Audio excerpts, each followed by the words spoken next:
We're recording. Hi, this is Nicole. Aloha from the Big Island. It's Syntha. And we're here with our show, Get Woke. Welcome. Welcome.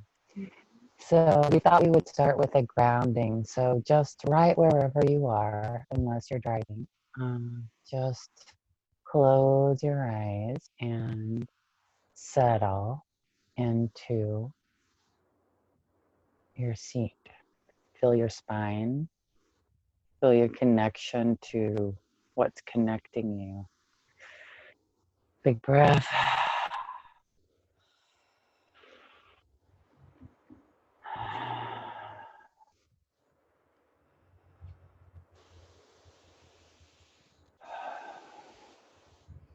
And let your eyes soften. Let your eyeballs drop back in your head. Let the muscles of your eyes become like little hammocks, supporting, resting your eyes back, shifting your vision from outer to inner. I'm inviting your spine to grow long, like the root of a tree, making its way down, down, down, through the layers of the earth, down, down. Connect deep to the fiery magma plasma core. Let your root be wide, at least as wide as your hips. Letting anything go that doesn't serve you at this point. Any anxieties, any stress, any feelings of not being good enough or fears of the current situation, dropping down and forward into the fiery magma core of the earth, where it metabolizes all our unwanted material. And from above, whatever you connect with as source, I invite you to bring that down today in a direct laser beam that's just appropriate for you,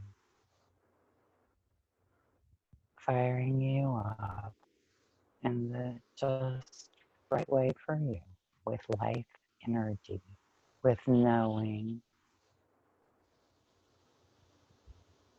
Very good.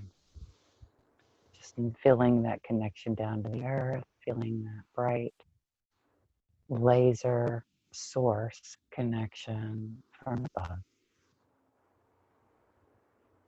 I invite you to then come back and be with us through your senses, coming back now, being aware of your feet, being aware of your bottom, if you're sitting, being aware of your back, relaxing your jaw, noticing the things you hear, any smells, any kinesthetic awareness, breezes, and when you're ready, what you see. Welcome back. Thank you. Yeah, we thought we may share a little bit just so you get a sense of what we mean when we visualize. So, Nicole, did you share anything? Yes, thank you. Here in Santa Cruz, it's the peak heat of summer happening. The last 2 days were full, and today is a little cooler, but there's ash all in the air. So grounding has brought me back into just my body, because when there's the ash and the fires, I realize that I get stimulated by that and start thinking about, is everything going to be okay? And my energy gets really big and busy. Oh, This thanks for sharing. back to, Mm. this is what I'm in charge of this week. Oh, wow. Yeah, that's real. That's real in California. It definitely ash in the air, 100-degree temperatures, where that takes me right now. Right. Here we are living in this like change of planet and change of whatever is at the guard, and how do we not get in fear mode? How do we resource every day? I like what you said, be in charge, knowing what we're in charge of right here. Yeah. So, Yes. yeah, one of the things do you have something? Oh, one of the things is about the reason that I wanted to talk about get woke, what that means to me. There's lots of ways. And I noticed that there was someone that I was in a relationship with, and when we got into a little tiff, I was like, manage your consciousness. And I wish that like people knew how to manage their consciousness. So that's a little bit about what we're offering for free on YouTube That's right. is to learn how to manage your consciousness. We've spent So, a long time learning ways and learning about our consciousness, and I still am learning a lot about it. And it's almost like the more that I start looking at it, the more I realize there is to it. Um, at first, I know it's just sort of sounds like a big abstract thing, but then getting into the work, it's like every moment becomes really precious. Um, it's a long path, and I think that the trick for me has been showing up in relationship and not doing it on my own or trying to do it on my own. I tend to want to, and so that's part of my work for getting woke or being conscious is realizing I'm here with others and learning how to manage that and be with others. I love that. Yeah. So we're gonna do an episode on oops and ouch and addressing. These are concepts we learned in various walks of our lives. We'll tell you about, as well as microaggressions, why movements matter. We're going to be teaching you guys about visualization, grounding, moving life energy. These are all expressive arts, our passion. Today is the new moon, by the way, new moon in Leo, which It's sun and moon. darling Nicole. That's me. So plant your seeds, write a list of the things you want to accomplish, do the best you can in this cycle, my Apache Mama says, and then you start over again at the next new moon, which we'll be sure to remind you. Thank you. Thank you for joining. Do you have anything else, Nicole? Like Syntha said, we chose today in particular because it's a good day for new beginnings, for setting out and looking at what we want to call in, for this time, and also no pressure because you get to start over again in a month. But it's the time for beginnings, and so we want to begin with grounding into oops and ouch, relational tools, and also with the addressing. That's a fantastic but not finite tool for owning consciousness, for owning who we are, how we walk in the world, who we represent to others, whether or not we view ourselves that way, but how others would probably take us in. And so it's a quick acronym for recognizing the invisible and the visible identities that we hold. And there's a lot more to it. So that's my caveat is, we're all learning how to do this, but these are some models that we've seen so far that have had a lot of success that tend to work, in a non-exhaustive form. So maybe Cynthia can start us off with the oops and ouch, and then I can take over for the addressing. Um, yeah, that sounds good. Although I was the oops and ouch.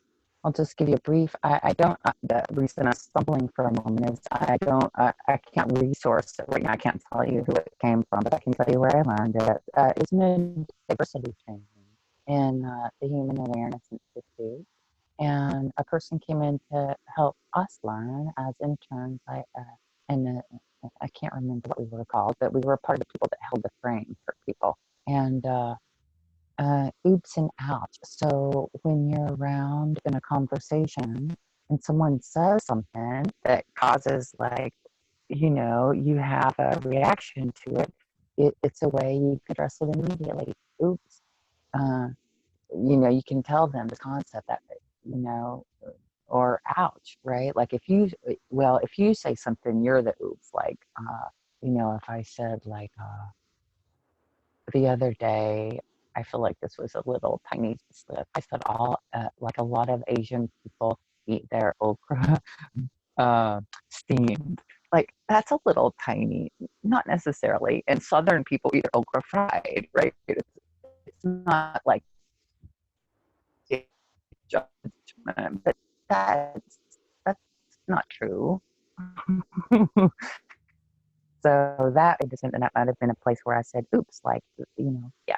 So I didn't mean to say that. Of course, all Asian people don't eat their some some people might not even know. So anytime we get into these places of saying all anything, we're in bad trouble.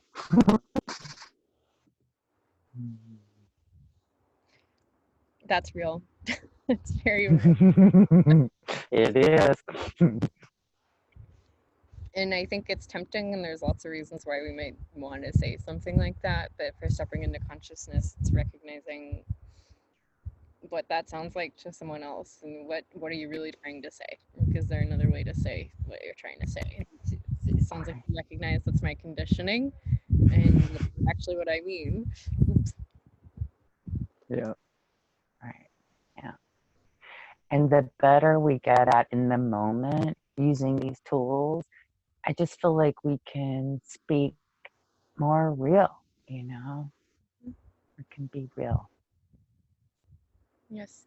Thank you, Syntha. Is that similar to the ouch, or is the ouch different? Ouch is when someone says something that hurts you. Mm-hmm. Yeah. So, let's see.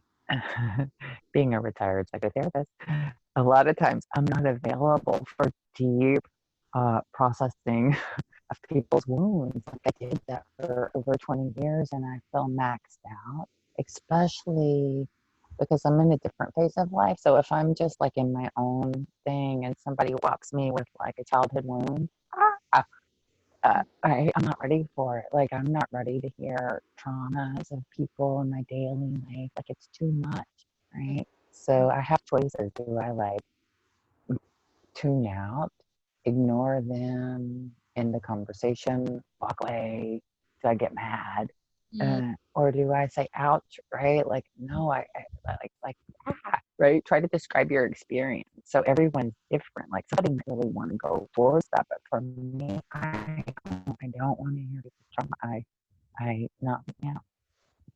Not for now. Yeah. I like that because it expresses the impact in a very simple way. When I've done something that offends someone else or hurts someone else, I can get defensive. And so just hearing the ouch tells me right away, like, this is a feelings thing. We're dropping the feelings, and this affected me on a feelings level. It's not up for debate. It's not a question of ego. It's just out. Because then for me, if I'm the one that did that, I feel like, oh, okay, like this isn't an intellectual thing. It's not a heady thing. It's about your heart.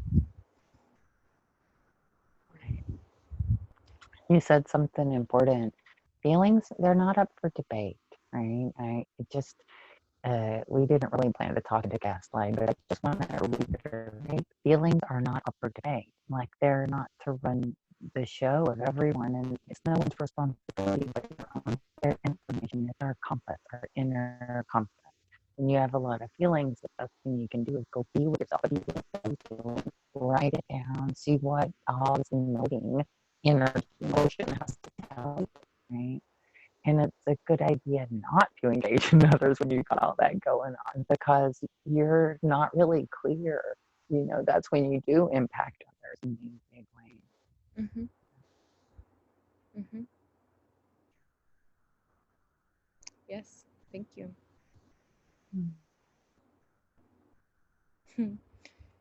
So that's oops and ouch. Does that feel complete? Is there anything else you want to say about it? Well, thank you. No, okay. Having those tools, I mean, it's the simple, clear tools that can help right in the moment, because giving that feedback instantly is generally the most effective, and also generally really hard when we are trying to manage our feelings. Oh, I'm embarrassed, I said something I didn't mean to, spoke too quickly, or ouch, hey, I'm letting you know this impacted me. So great, simple, quick, concise tools. Should we move on to addressing? Okay, I'm ready. Addressing, I do remember that's from Pamela Hays. I think it's from, I might even know the date in my head, 2007, but I could be wrong. I've cited it in so many papers. But Pamela Hays, Hayes, has this model. Again, it's an acronym, so we'll go through each one of the letters. It's a model for looking at our identity. So as we think of oops and ouch, how I impact someone in a relationship, we think about who I am, and that's in terms of my own identity that I can claim and in terms of how I sit in society with others, right? We were born into this world, a lot was happening in it when we came into it, and so we are born into a certain situation and then we grow into a certain situation too. So there's lots of ways you can identify, but this is some food for thought to get it started. So addressing, it's A for age, D for disability born with, D for disability over most of the life. So I'll go through and give examples of these two, but A for age, both D's for disabilities, R for religion, E for ethnicity, S for socioeconomic status, S for sexuality, I for indigenous heritage, N for nationality, and G for gender. So again, there's more we could add to that. It doesn't include education. It doesn't include, there's a whole lot of other ways we can identify, but just to get us started, right, there's this acronym that we can fall back on. So age, for example, right, like, are you young, you in the midlife, where do you identify? So me in my 30s, I identify as a young adult. So when others look at me, they probably see that, you know, a young adult, a 30-year-old adult. I'm not a child, I'm over 21, right? So everything that comes with that age. Disability born with, um, you know, that can be a variety of things. For me, I have a privilege where I wasn't born, you know, with too many disabilities. My eyesight probably counts as that second D for disability later in life, but this can include things like physical capacity, you know, neurodiversity, right? So I've dealt with anxiety and depression, so I would count that as a disability later in life. Not necessarily something I'm born with, but that's a matter of perspective. R for religion, so I was raised Catholic, and so some people joke like a recovering Catholic. I don't identify as Catholic anymore, but my dad has Jewish heritage, my mom is Catholic, and I identify as agnostic. E for ethnicity, so this is where there's the E for ethnicity and the R for race, so that Jewish heritage can come into play. Caucasian will come later with the race, but in terms of ethnicity, I'm of Jewish heritage, also French Canadian, and a few other things. S for socioeconomic status, I'm part of the working class, so this is where I identify as, you know, someone that struggles to pay rent or meals, you know, on how you're working. Maybe you aren't housed, maybe you're someone who doesn't ever have to worry about those kinds of things, and you're more in the upper, you know, it can go all over. But for me, I work, I have the privilege of feeling okay and knowing there's food on my table. I'm part of the working class. Sexuality, so I identify, it's a spectrum, right? So everybody can identify differently here too. So this recognizes not just hetero, but it could be a whole myriad of things. So I tend to date hetero, I identify as bisexual, and there's a whole spectrum in there. I for indigenous heritage, I was born in America, in California. So I'm from the United States. However, right now I'm on, I don't even know how to say it, but I'm on Ohlone land, so Native American land that was colonized by Westerners and people that I share ethnic heritage with. Where am I? There's a lot to say here. That's indigenous heritage. And now I'm getting confused. I'm going to mix up indigenous heritage with nationality. So these things do blend together. So in terms of nationality, I'm from the United States. Indigenous heritage, I'm part of, I consider it like a colonial history. I'm not indigenous to the land that I'm on. And we can always come back and talk about all of these things. There's a lot in it. And so maybe I'd love to hear from other people how they identify, because this is all a matter of personal perspective and how much looking at these things you want to do. But each item we could spend a whole lot of time on. And so then in terms of gender, I was born female and I identify as female. So I have female reproductive system, and that's the way I identify. So I think that's all of it. So addressing ADDRESSING. And so there's, you know, a lot of papers and articles about this that you could find and read too to get that clear grounding with the words. But that's an example of a way to look at what identities do I hold, what identities are invisible, what identities do people know about me right away, and what do I represent to others in the world as I walk through it. Does all that make sense? Yes, thank you. It made a lot of sense. And we'll put some links below in the comment section for both the addressing concept and the oops and out. And with feedback, welcome. More questions. We're going to be putting these shirts out regularly. We don't know what that means exactly yet, but regularly. Yes. Okay. Anything else? Anything you want to add, Syntha? Thank you for all that. No, so great. Thank you. I'm just grateful for this opportunity, this platform. Thank you for listening. The presence of presence. The present of presence. Well, thanks everybody. Thanks for coming to our show, Get Woke, and stay tuned for more. Bye. Bye.